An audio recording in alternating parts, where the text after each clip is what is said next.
Commander Susan Wells stood at the large window of Earth Defense Fleet headquarters, looking at the night sky. The stars shone brightly above the Rocky Mountains. For most of human history, people had wondered if they were alone in the universe. Now they had their answer. The message had arrived 3 days ago. A strange signal, picked up first by the Lunar Observatory, then by stations around Earth. It took the best codebreakers less than 24 hours to translate it. The aliens called themselves the Galactic Council, a group of 17 different space-traveling species.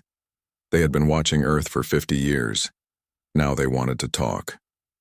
Susan turned away from the window when she heard the door open. Admiral William Carter walked in, followed by President Ellen Garrison and Dr. Nancy Reeves, Earth's top expert on possible alien life.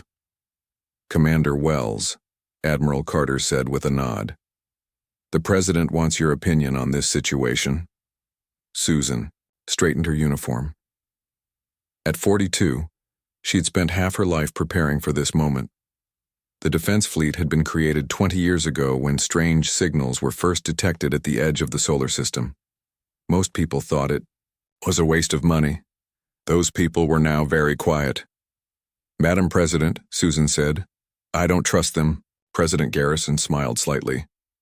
"That's why I wanted you here, Commander. Tell me why." Susan walked to the large screen on the wall and brought up the alien message. "The Council says they want to welcome us to their group. They say they can help us with new technology, medicine, and space travel. They want our leaders to go to their ship, which is now sitting near Europa, to begin talks." "And the problem is?" the President asked. "Why now?" Susan replied. "They've been watching us for 50 years. They could have contacted us when we first went to the moon, or when we sent ships to Mars. Why wait until now when we've started exploring beyond our system?" Dr. Reeves nodded. "I agree with the commander. Their timing is suspicious." "Admiral." Carter pressed a button and the screen changed to show several bright dots moving near Pluto. "These aren't the Council's diplomatic ships," he said. "Our deep space telescopes spotted them 2 days ago.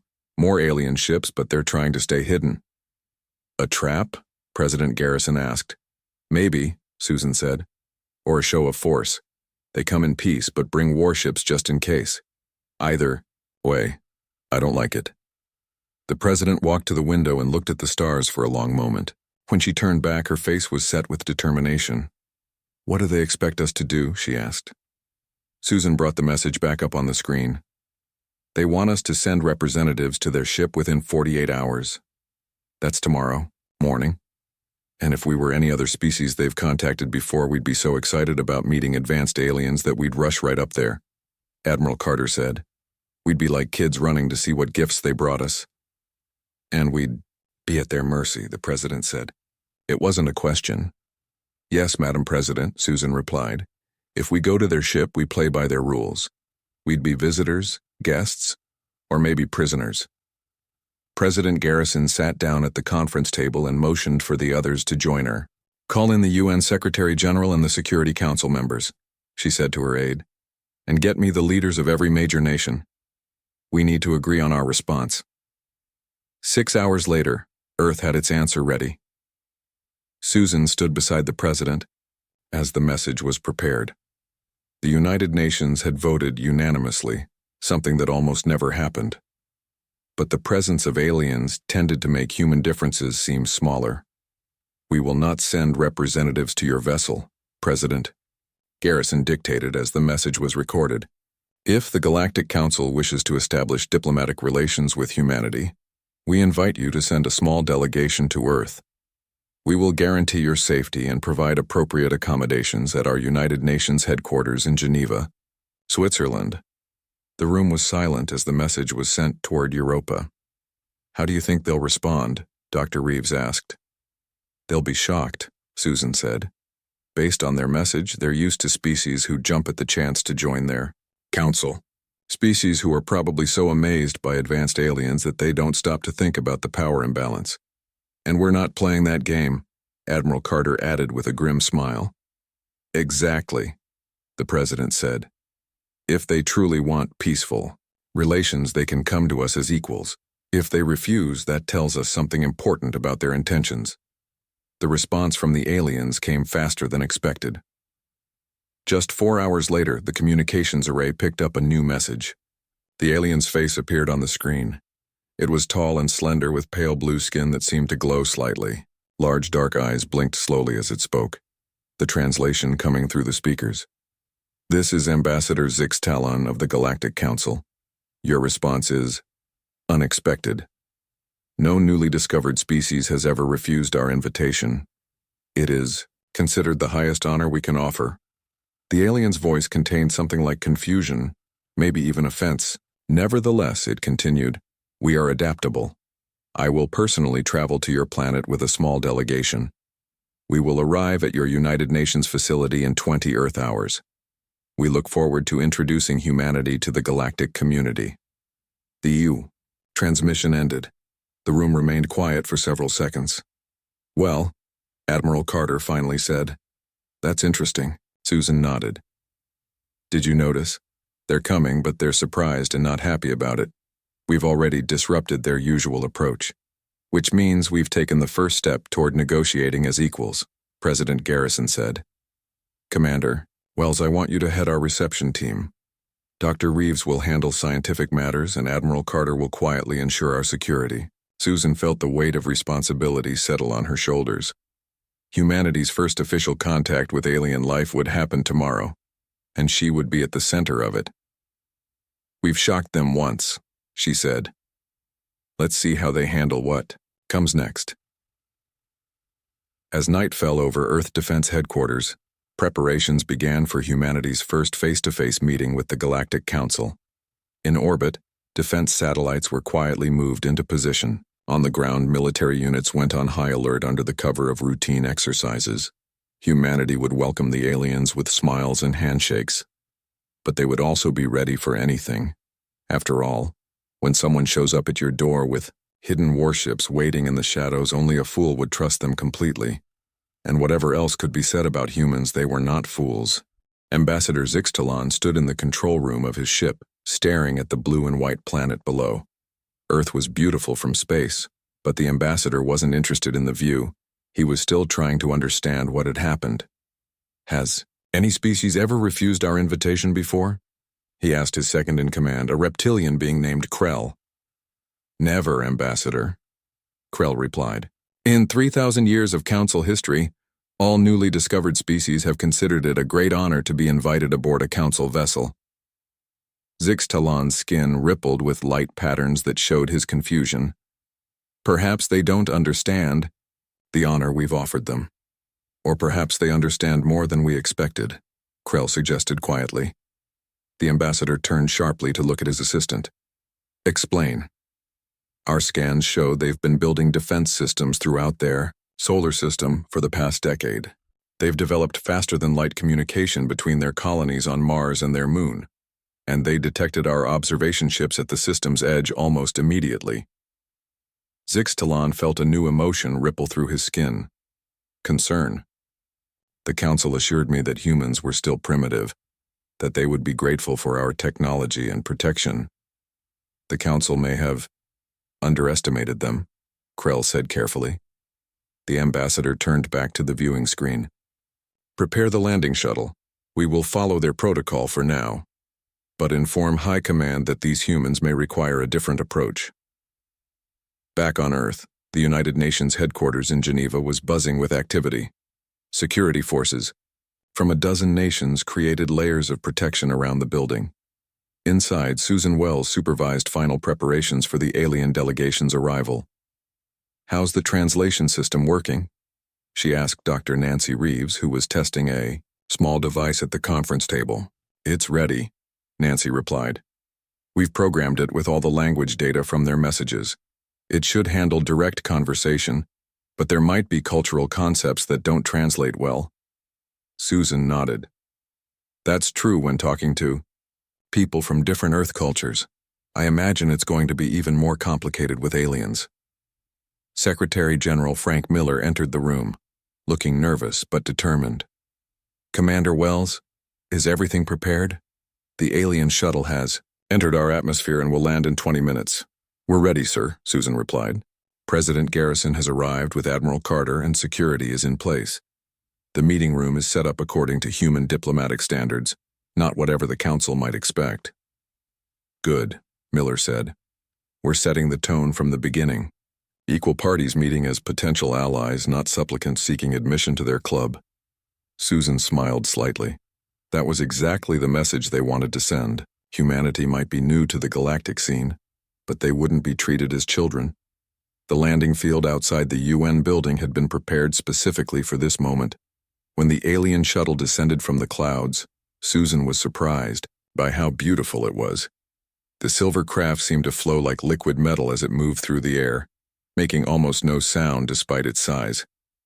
President Garrison stood at the front of the welcoming committee, with Susan and Admiral Carter flanking her. News cameras from around the world captured the moment as the shuttle settled gently onto the landing pad. There was a tense minute of silence before a door appeared in the shuttle's smooth side. Ambassador Zixtalan stepped out first, followed by 4 other aliens of different species. Susan studied them carefully. Zixtalan was tall and slender, with blue skin that glowed with subtle patterns of light. The others were equally strange. One resembled a large insect with multiple eyes. Another had thick fur covering its body. The third appeared almost human except for its golden skin and 4 arms. And the last was a floating sphere surrounded by mist. The ambassador approached with flowing movements that reminded Susan of seaweed moving in ocean currents. He stopped a few feet away from the human delegation. "Greetings, people of Earth," he said, his voice translated through the devices Nancy had prepared. "I am Ambassador Zixtalan of the Galactic Council. We come in peace and friendship." President Garrison stepped forward. "Welcome to Earth, Ambassador. I am President Ellen Garrison, elected leader of the United Earth Government. We accept your peaceful greetings and offer our own in return." The ambassador's skin flashed briefly with lights. Surprise, Susan guessed, though she couldn't be sure. "United Earth Government?" he asked. "Our observations indicated your world had many separate nations." "We do," the president replied smoothly. "But we speak with one voice on matters that affect all humanity. First contact with alien life certainly qualifies." This wasn't entirely true. The United Earth Government existed mainly for space exploration and defense. But the nations of Earth had agreed to present a unified front to the aliens, at least for now. "I see," Zixtalan said. "Interesting. Most worlds we encounter have not achieved global unity before joining the Council." Susan noted his choice of words. "Before joining the Council. Not if they joined, but when." The ambassador was very confident. "Please follow me," Secretary General Miller said, gesturing toward the building. "We've prepared a meeting room where we can talk more comfortably." As they walked, Susan noticed the alien delegation examining everything with obvious interest. The insect-like being seemed particularly fascinated by the human security forces. Inside the meeting room, the humans sat on one side of a large round table, with the aliens on the other.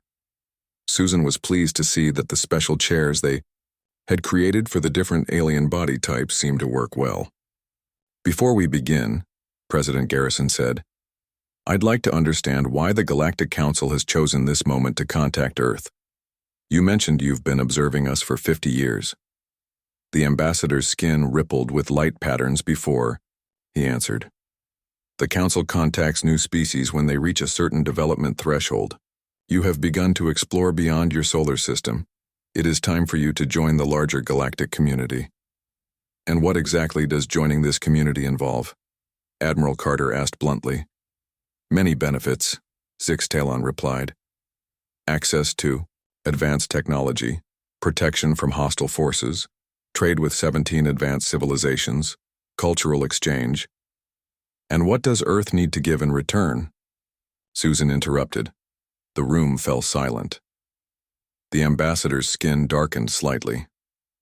"All members contribute to the Council according to their abilities," he said finally. "Resource quotas, acceptance of Council representatives on your world to guide your development, and of course some limitations on independent military operations." President Garrison leaned forward. "So we gain technology but lose our independence. Is that a fair summary, Ambassador?" The lights under Zixtalan's skin pulsed rapidly. That is an oversimplification. The Council has guided many young species to greatness. And what about those ships hiding at the edge of our solar system? Admiral Carter asked. Are they part of this peaceful guidance? For the first time, the ambassador looked genuinely surprised. His skin went completely dark for a moment before the lights returned. I don't know what you mean, he said carefully. Susan smiled. The humans had just revealed they knew more than the aliens thought. It was time to show the Galactic Council that humanity wouldn't be easily manipulated or controlled. The peaceful diplomatic meeting had just become something else entirely, a chess game with the future of Earth at stake. The meeting room fell silent after Admiral Carter mentioned the hidden ships. Susan watched the aliens carefully. Ambassador Zixtalan's skin had gone from bright blue to a dull gray color. The other aliens shifted uncomfortably. You are mistaken, Zixtalan said finally. There are no other council vessels in your system besides my diplomatic ship. President Garrison nodded to Susan, who pressed a button on the table. The large screen on the wall lit up, showing clear images of several ships hiding near Pluto. These were taken by our deep space telescopes yesterday, Susan explained. We count 17 warships. Interesting that there's one for each species. In your council. The insect-like alien clicked its mouthparts rapidly, making sounds the translators couldn't process.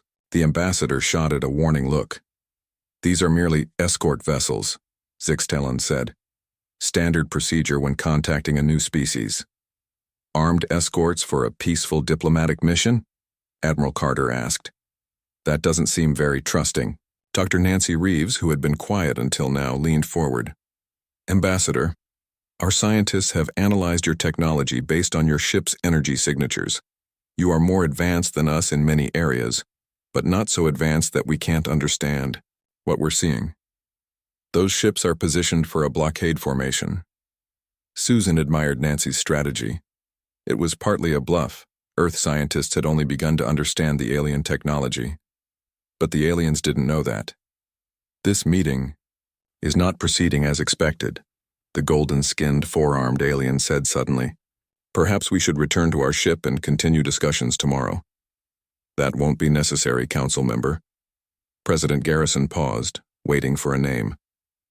I am Representative Droon of the Markai, the four-armed alien replied. Representative Droon, the president continued. We believe honesty is the best foundation for any relationship. Your council came to Earth expecting us to be grateful, perhaps even desperate for your attention. You thought we would accept any terms to join your group. That is not the case. Susan slid a data tablet across the table to Ambassador Zixtalan. These are our conditions for considering membership in your council. The ambassador's long fingers picked up the tablet. As he read, the patterns of light under his skin moved faster and faster. The other aliens gathered around to read over his shoulder. The floating sphere emitted a soft humming sound. This is unprecedented, Zixtalan finally said. Equal voting rights from the beginning, full technology exchange, no military presence. In your system? His voice sounded shocked. No species has ever made such demands. We are not like other species you have encountered, Susan said simply. The meeting broke for lunch after that. The aliens retreated to a private room to discuss among themselves, while the human leaders gathered in a separate chamber. They're rattled, Admiral Carter said with satisfaction. They expected us to be like children begging for candy.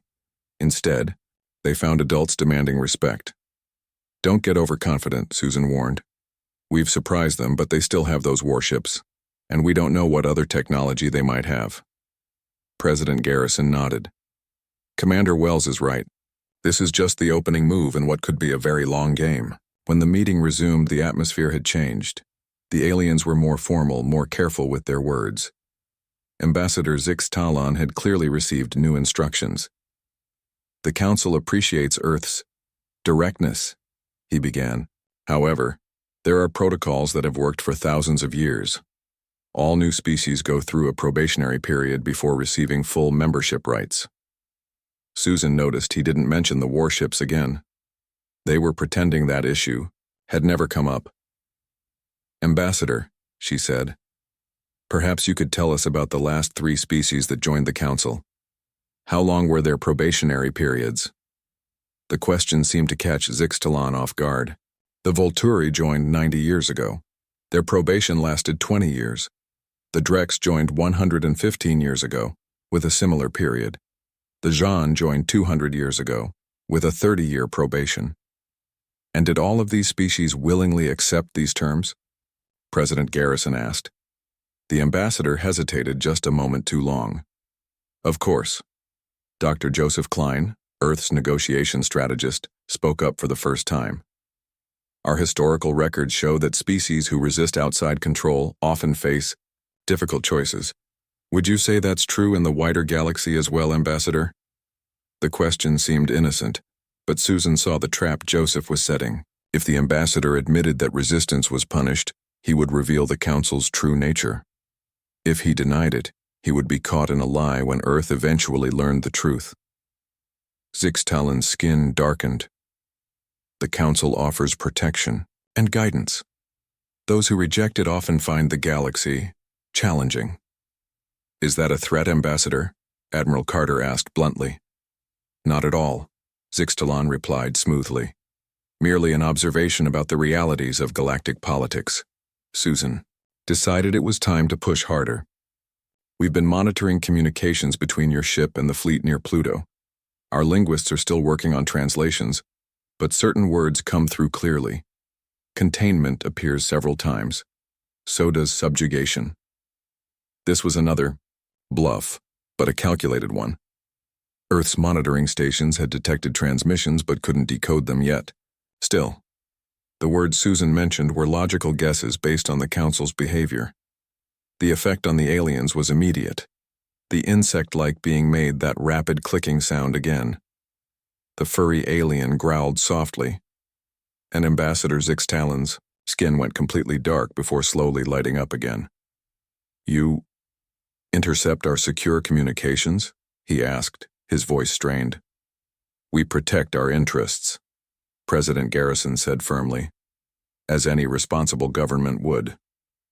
The meeting ended shortly after that exchange. The aliens requested time to consult with the full council. The humans agreed, knowing they had disrupted the aliens' plans. As the alien delegation prepared to return to their ship, Ambassador Zixtalan pulled Susan aside. Commander Wells, he said quietly, you have made quite an impression on us today. I must warn you, though, the Council has encountered resistance before. It rarely ends well for the species involved. Susan met his large, dark eyes without flinching. Then perhaps it's time for that pattern to change, Ambassador. Humanity has a long history of facing threats and surviving. We're quite good at it. The ambassador studied her for a long moment. I believe you are, he said finally. That's what worries me. As the alien shuttle lifted off, Susan stood with President Garrison and Admiral Carter, watching it disappear into the clouds. What happens next? The president asked. They'll report back to their council, Susan replied. And then we'll see if they want to talk as equals, or if they try to force us to submit. Either way, Admiral Carter added, we've shown them something they didn't expect. Humans don't bow down easily. Susan nodded, her eyes still on the sky where the shuttle had vanished. The real test was just beginning. Humanity had shocked the Galactic Council by refusing their diplomatic games. Now they had to be ready for the Council's response. The next 24 hours were tense on Earth. Military forces worldwide remained on high alert. Space monitoring stations tracked the alien vessels constantly. In orbit, Earth's small fleet of defense ships maintained their positions, ready to protect the planet if needed. Susan Wells hadn't slept. She stayed at the command center with Admiral Carter, watching the screens that showed the positions of the alien ships. They're moving, Admiral Carter said suddenly, pointing to the display. The alien warships near Pluto had changed formation. Instead of holding their positions, they were slowly advancing toward Earth. Not a good sign, Susan said. She picked up the secure phone and called President Garrison. Madam President, the Council fleet is on the move. They're coming closer, to Earth. Understood, Commander. I'll be there in 10 minutes. Alert the Security Council. Within an hour, Earth's leaders had gathered at the command center. The mood was grim as they watched the alien ships move through the solar system. They're still moving slowly, Admiral Carter reported. At their current speed, they'll reach Earth orbit in about 18 hours. And Ambassador Zix Talon's diplomatic vessel? President Garrison asked. Still in orbit around Earth, Susan replied. They've made no aggressive moves, but they haven't responded to our messages either. Secretary General Miller looked pale. Do we have any chance against their technology? If they attack? Admiral Carter's face was serious. Our ships are outnumbered and probably outgunned. But we have some advantages. They don't know about our new weapon systems, the gravity disruptors, and the pulse cannons. Earth's defense grid is fully operational, and we have Operation Shadow. Ready. Operation Shadow was Earth's secret weapon, a fleet of stealth ships hidden throughout the solar system, invisible to standard scans. If the aliens attacked, they would face unexpected resistance from directions they weren't monitoring. Let's hope it doesn't come to that, President Garrison said. Dr. Klein, what's your assessment of the diplomatic situation? Joseph Klein, the negotiation expert, frowned. They're using a classic pressure tactic, moving their ships closer while cutting off communication. They want us to panic and accept their terms out of fear. That won't happen, Susan said firmly. No, it won't, the president agreed. But we need to re-establish communication. Commander Wells, I want you to take a shuttle up to the ambassador's ship. See if you can get them talking again. Susan was surprised. You want me to go alone to their ship? After we refused to do exactly that at the beginning? Not alone, President Garrison clarified. Take Dr. Reeves with you, and this time, it's our choice to send representatives, not them demanding it. That makes all the difference. 2 hours later, Susan and Nancy Reeves were aboard a small Earth shuttle, approaching the alien diplomatic vessel. Susan wore her formal, military uniform, while Nancy was dressed in civilian clothes that marked her as a scientist. Do you think they'll let us dock? Nancy asked nervously. Susan shrugged. If they don't, that tells us something important about their intentions. But the aliens did allow them to dock. The shuttle connected smoothly with the larger ship, and the airlock opened to reveal Ambassador Zix Talon waiting for them. Commander Wells, he said, his skin pattern subdued. This is unexpected. Is it? Susan replied. Your warships are moving toward Earth, and you've stopped responding to our communications. Did you expect us to just sit and wait? The ambassador's skin rippled with light. Please follow me. We have much to discuss. He led them through corridors of strange material that seemed to shift colors as they walked. Susan noted everything they passed, looking for signs of weapons or defenses. Nancy was fascinated by the alien technology, but kept her focus on their mission. They entered a large room with a view of Earth through a transparent wall. The sight of the blue planet hanging in space was breathtaking, but Susan didn't let it distract her. Ambassador, she said firmly, we need to know the Council's intentions. Your fleet is moving toward Earth in what appears to be a threatening manner. Zix Talon's skin darkened. The Council is concerned about Earth's resistance to standard procedures. In 3,000 years, no species has refused our terms so completely. Maybe they should have, Nancy said quietly. The ambassador turned to her. What do you mean, Dr. Reeves? We've been researching your council since your arrival, Nancy explained, using the small amount of data you've shared about other worlds. Every species that joined the council eventually lost their independence. Their resources were harvested. Their military forces were absorbed into council control. They became effectively colonies. Susan watched the ambassador carefully as Nancy spoke. His skin patterns didn't change, which told her Nancy was right. That is an incomplete understanding, Zix Talon said finally. The Council brings peace and stability to the galaxy. At the cost of freedom, Susan replied. That's not a price Earth will pay. The ambassador seemed to consider his next words carefully. The Council has received your terms. They have been rejected. Earth must accept standard membership conditions or face isolation from the galactic community. Isolation? Susan asked, sensing there was more to the threat. No trade, no cultural exchange, no access to advanced technology, the ambassador explained. Your system would be contained until you reconsider. Susan felt her anger rise but kept her voice level. Contained by those warships moving toward Earth right now? Is that what you mean, Ambassador? For a moment, Zix Talon seemed uncomfortable. The fleet's movement is merely precautionary. It's a threat, Susan said flatly, and Earth doesn't respond well to threats. At that moment, a signal chimed on the ambassador's communication device. He looked at it and his skin went completely dark. A sign of shock, Susan had learned. What is it? She asked. Impossible, the ambassador muttered. Your primitive technology couldn't. Nancy smiled slightly. What's impossible, Ambassador? The fact that half your warships just lost power? That their weapons system suddenly went offline? Susan fought to keep her face neutral. Operation Shadow had been activated. Earth's stealth ships had moved into position and deployed their electronic warfare systems, targeting the alien fleet with specialized pulses designed to disrupt their technology. What have you done? Zix Talon demanded, his voice rising. Demonstrated that we're not as primitive as you thought. Susan replied calmly. Earth has been preparing for first contact for decades, Ambassador. We developed countermeasures against advanced technology without even knowing exactly what we would face. The ambassador's communication device chimed again, more urgently.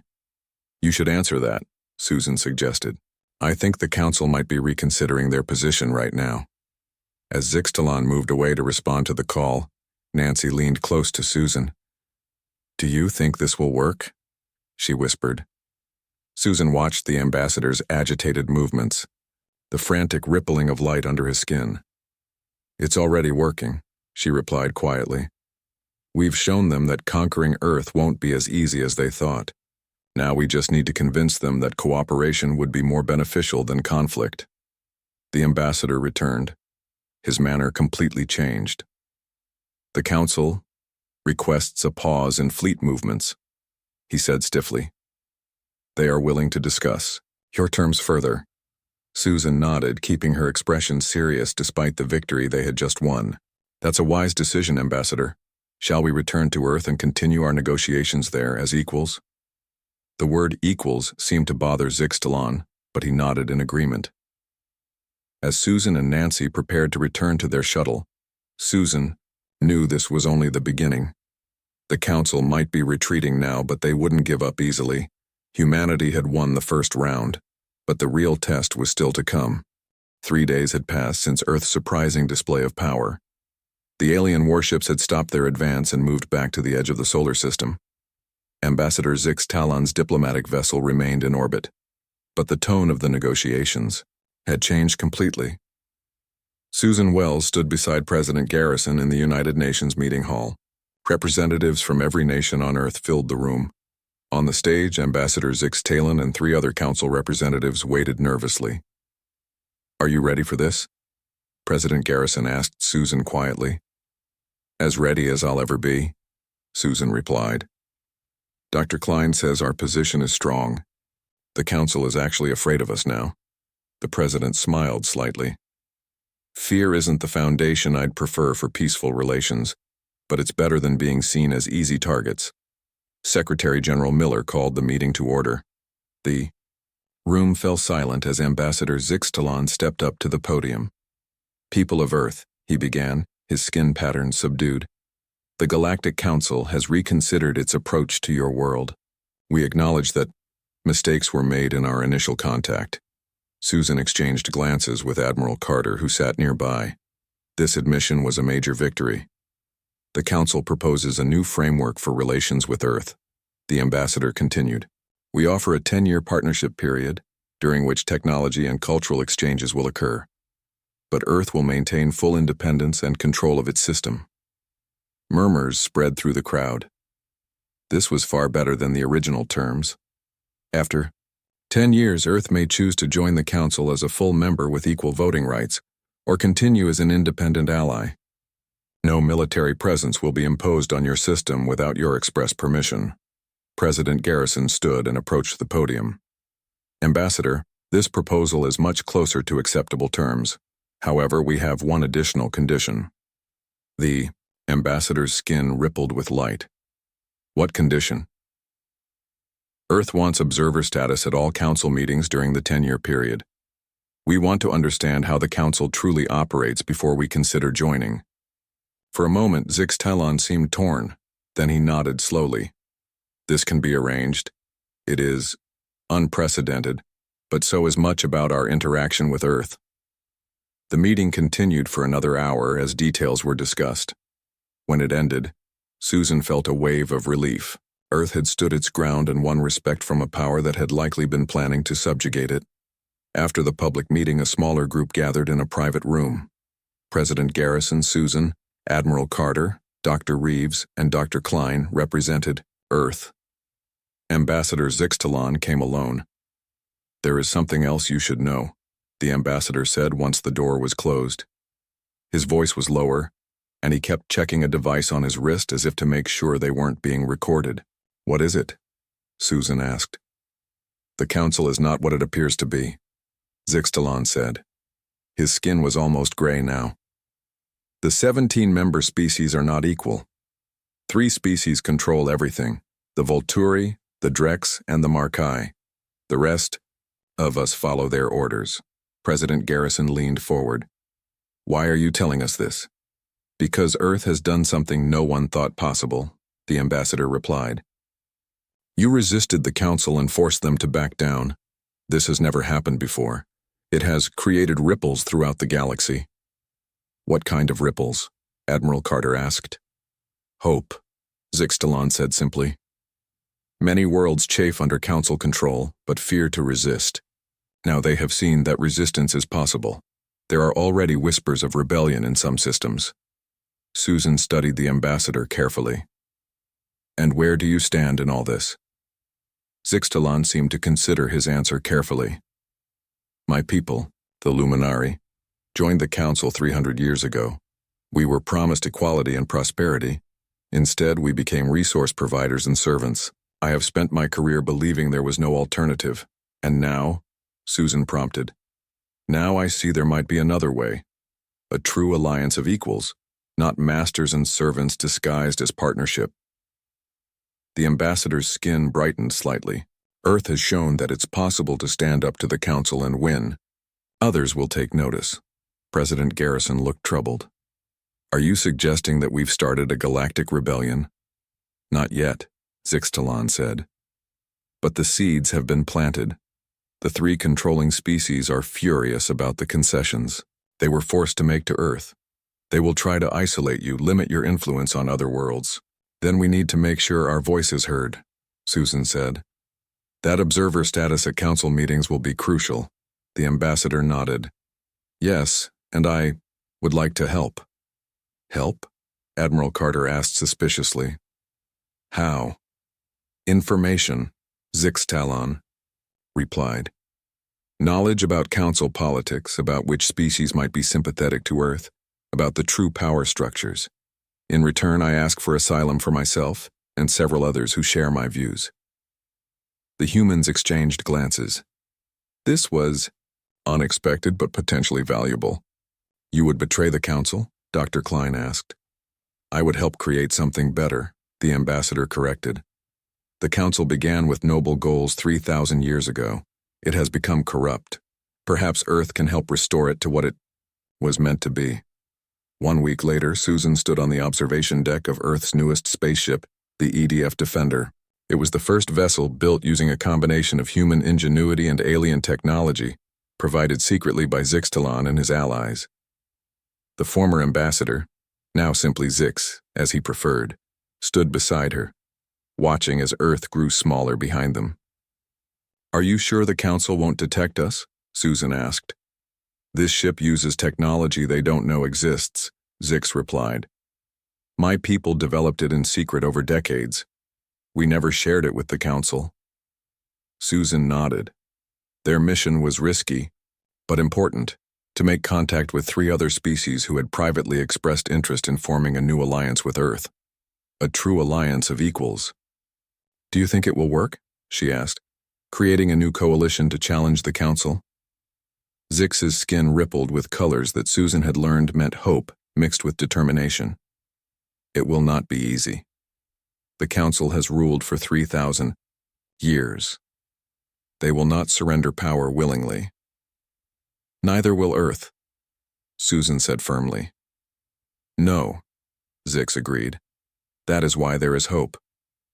For centuries, the galaxy has needed a species willing to say no to the powerful. Earth did what no one else dared to do." As the Defender entered faster than light travel, Susan thought about how much had changed in just 2 weeks. Earth had faced a threat of subjugation and turned it into an opportunity. Humans had shocked the Galactic Council by refusing their diplomatic games, and in doing so, had changed the course of galactic history. The journey ahead would be difficult and dangerous.